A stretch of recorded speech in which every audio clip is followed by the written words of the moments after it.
Today we're making a macrame ring using hemp twine and the square knot. This was a special request from an old and dear friend for a very special occasion.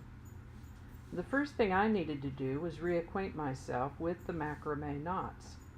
The most common knots in macrame are the square knot, the spiral or twist knot, and the half-hitch knot.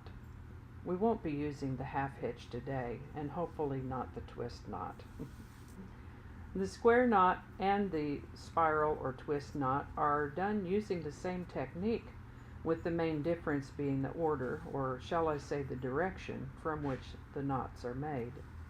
With the twist knot, for example, you would come across the front from the same side every time.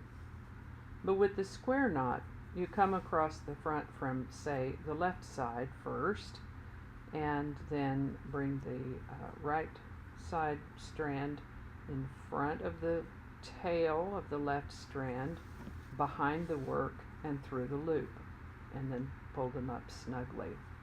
And then for the next stitch, you bring the right across the front and the left over the tail of the right, behind the work and through the right loop. It's a bit complex at first, remembering to alternate in this manner, but once you have the technique down and get a little practice, it's not that difficult. We have a ring mandrel here that we'll test the fit on. This old dude's seen some miles, wouldn't you say? I wrapped the mandrel with a piece of washi tape to mark the size, so all I really have to do here is slide the ring to the fit line, make sure it fits. Not too tight, not too loose, just right.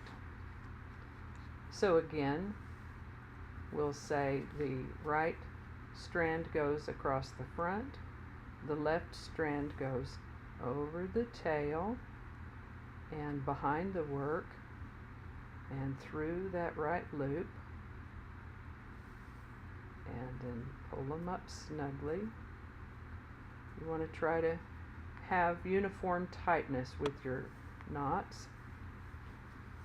And then with the next part of the knot, then the left strand goes across the front, the right strand goes over the tail, behind the back, and through the loop, and then tighten them up. We'll step up the video speed here for a few minutes while I tell you that my experience with hemp twine in jewelry is that it seems to hold its shape and firmness surprisingly well, but it does get softer with wear.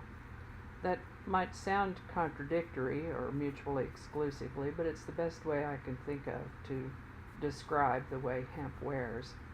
I still have a hemp bracelet that was made for me, 20 years ago. So I think hemp probably holds up better than cotton too. So anyway, there you have it. A hemp macrame ring of square knots for a very special occasion. Thank you so much for watching.